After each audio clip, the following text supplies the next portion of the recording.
O Joacil Germano é veterinário e cria gavião há 5 anos e vai falar mais sobre a espécie. Como é que caracteriza o gavião? O gavião ele é uma ave de baixo voo, né? Diferentemente de um falcão, que geralmente pega determinadas alturas e persegue a presa por longo período de tempo, o gavião a gente costuma dizer que ele é uma arma de tiro curto. Ele atinge uma certa velocidade, mas se a presa mostrar que tem potencial para fuga muito rápido, ele tende a desistir. Mas ele é um animal que chega junto na presa num curto espaço de tempo, né? Ele vive até quanto tempo, o gavião?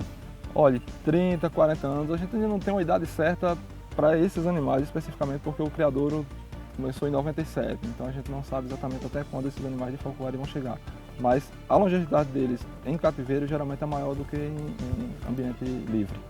Quando fala falcoaria, a gente lembra do falcão. Qual a diferença do falcão para o gavião? Olha, existem algumas diferenças básicas, que é relativo principalmente a bico, né? Você tem uma estrutura no bico chamada de dente, no falcão, que ele utiliza para deslocar a vértebra cervical da sua presa, que é assim que ele mata a sua presa, né? Ele captura e desloca o pescoço, literalmente quebra o pescoço, quebra a vértebra. O gavião não, o gavião tem mais força aqui na garra, então ele mata a presa travando a presa no chão. Então essas são algumas diferenças básicas. O formato de asa também. O formato de asa do gavião geralmente é mais arredondado, porque a velocidade dele permite que seja mais arredondado. Do falcão, como é uma ave de muita velocidade, então a ponta da asa é mais afiladazinha e termina um pouco maior aqui embaixo, o que dá a ele uma condição de voo com mais velocidade. Existem diversas espécies do gavião. Existem diversas espécies. No Brasil a gente tem muita espécie. O que acontece é que algumas são mais utilizadas para falcoaria porque tem um potencial maior para falcoaria, né? Outras não têm tanto potencial para falcoaria. Então, no caso do parabuto, que é essa espécie, ele já é utilizado no mundo inteiro, né, há muito tempo. E aqui no Brasil é a ave mais voada. Na verdade, se você for fazer uma pesquisa, é a ave mais voada no mundo inteiro, o parabuto em si. Pela sua condição, que favorece muito, é por ele ser uma espécie gregária, ele caça em grupo. E a partir do momento que o indivíduo caça em grupo, ele aceita mais a presença do humano como um parceiro de caça dele ali no campo. Então, a caça dele preferida, o que é? A caça preferida é pelo. E aí envolve coelhos. No nosso caso aqui na nossa região, né? Preá, mocó, são animais que eles realmente são mais fissurados. Mas esse comportamento a gente direciona, porque é um animal muito versátil. O parabuto ele é muito versátil. Ele caça em floresta, caça em deserto. Então, qualquer terreno que você colocar, ele vai caçar. E se você direcionar para uma presa específica, garça, pombo, ele vai caçar da mesma forma. Ele chega a quantos metros de altura no voo? Olha, tem alguns indivíduos que pegam térmicas e sobem bastante, né? Ficam ali quase na linha dos abus, dos urubus. E 100 metros, mais ou menos. Mas geralmente é um animal que só sai daqui do punho ou do topo de uma árvore, quando está caçando em um dia normal. Agora, quanto à visão deles? Excelente, muito mais do que a nossa, né? A retina dele é diferenciada em relação à nossa retina. Nossa retina só possui um ponto de visão, que é chamada de fóvea. A deles possui 2. E eles podem focar a longa distância nessa segunda retina, nessa segunda fóvea, e conseguem trazer essa imagem um pouco mais para próximo. Como se fosse uma câmera fotográfica. Como se fosse uma câmera fotográfica. Então faz uma aproximação. Faz uma aproximação, dá um zoom, digamos assim. Muito bem. Então, e aí ele consegue ver de longe então, a presa. Consegue ver de longe, consegue ver detalhes. Você tem gaviões, depende muito da espécie que você esteja tratando, né? Então tem gaviões que têm uma resposta tão rápida que chega a ser... A resposta muscular dele, de saída do punho, ela é mais rápida do que a velocidade que ele consegue processar o que é que ele está perseguindo. Ele sai do punho e no caminho é que ele vai decidir se era uma presa ou se foi só alguma coisa que se mexeu naquele local. A presa ele vai e ele se alimenta daquela presa ali. Ele se alimenta daquela presa. Come geralmente até em natureza, né? O que ele captura, ele come até não aguentar mais. Porque, lógico, a caça é sempre difícil de se conseguir. E aí ele tem que se alimentar até, digamos, até topar, porque não sabe se o próximo dia seguinte ele vai ter condições de caçar ou não. Qual o sistema de reprodução deles? A reprodução, no caso desses animais, é cativeiro, né? São reproduzidos em cativeiro, os casais, separados do casal, não são casais monogâmicos, né? Eles podem, numa determinada época, formar um casal, esse casal pode se separar e já cruzar com outros animais, mas geralmente pai e mãe cuidam do filhote, da prole. As fêmeas põem ovos. Põem ovos. Põem ovos. Mas o cuidado da prole geralmente é o casal. E eles habitam o quê? Em árvores, em penhascos? Árvore alta, geralmente árvore. Essa espécie, gavião em si, geralmente árvore. Penhasco você vai encontrar mais falcão e águias, né?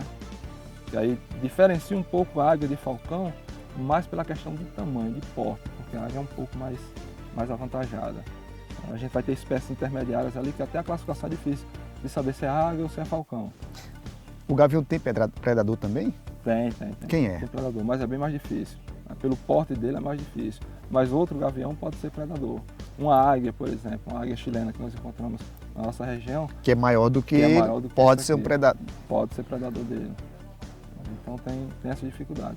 Quando você lida com falcão, principalmente os nossos brasileiros mesmo, que não são animais de grande porte, aí esses têm predador à vontade. Agora, o gavião é muito importante com relação ao equilíbrio do ecossistema. Isso. Ele é quem mantém. Porque, na verdade, ele vai fazendo uma seleção natural. Né? Então, ele consegue capturar muitas vezes animais que estão debilitados ou animais que não são geneticamente bons, né? Que não têm uma capacidade de fuga muito boa e que acabariam passando esses genes para seu descendente. Então, essa é a presa que o gavião geralmente consegue capturar. E aí, nesse processo aí, ele já vai fazendo uma seleção natural e nesse processo ele já vai controlando o ambiente, ecologicamente. Quando é que é considerado já fase adulta no gavião? Quanto tempo? 2, 3 anos já é considerado já adulto. E ele já voa a partir de que idade? A partir de 2 meses ele já está voando, a partir de 4 meses ele começa a ter independência. Então, a partir dos 4 meses ele já está independente da mãe? Já está começando a ter independência dos pais, já. E aí ele já, com essa independência, ele já tem a capacidade então de caçar? Já tem a capacidade de caçar, de se virar sozinho. Muito jovem, digamos assim, para estar no ambiente. Mas já tem esse potencial. Enquanto isso, ele está pela fase de aprendizado, né?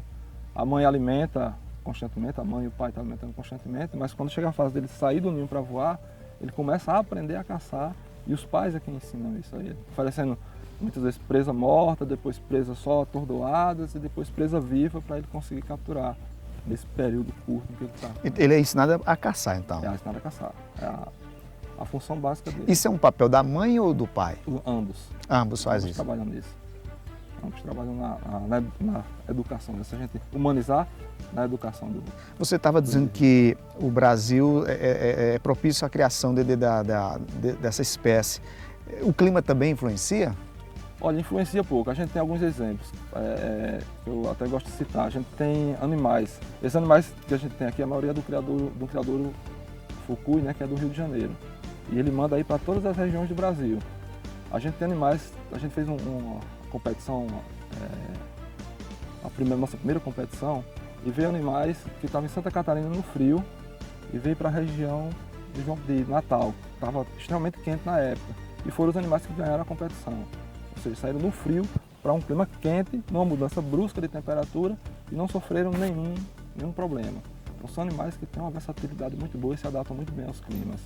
Eles não é um animal que está em extinção, eles se reproduzem muito bem. Se reproduz, apesar de estar assim, na lista de ameaçados de extinção, mas se reproduzem tranquilamente. Agora, toda ave de rapina ela é preocupante, principalmente para a gente, né, de vida livre, porque é um animal que é muito visado para caça. Né? O fazendeiro ou o agricultor não gosta de ter uma ave de rapina por perto, porque diz que vai pegar seus animais. E geralmente esses animais são caçados. E isso tende a levar o animal sim, à extinção. Isso é preocupante. Joacil, muita gente está nos assistindo e não sabe o que é uma ave de rapina. O que caracteriza uma ave de rapina? A palavra rapina quer dizer roubar, né? Fingir. Mas, na verdade, a ave de rapina é aquele animal que caça seu alimento e que come exclusivamente carne. Quando eu falo exclusivamente carne, quase que exclusivamente carne, porque tem alguns indivíduos que ainda permutam aí na cadeia alimentar. Por exemplo, carcará é um falcão, né? E que ele se alimenta basicamente do que tiver, carniça. Se tiver uma fruta, ele vai comer uma fruta.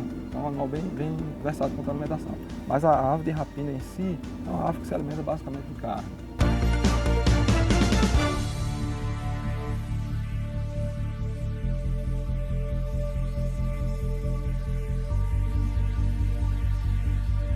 Machado de Assis, um dos maiores nomes da história da literatura brasileira, também expressou amor pela natureza e assim falou: palavra puxa palavra, uma ideia traz outra, e assim se faz um livro, um governo ou uma revolução. Alguns dizem mesmo que assim é que a natureza compôs as suas espécies.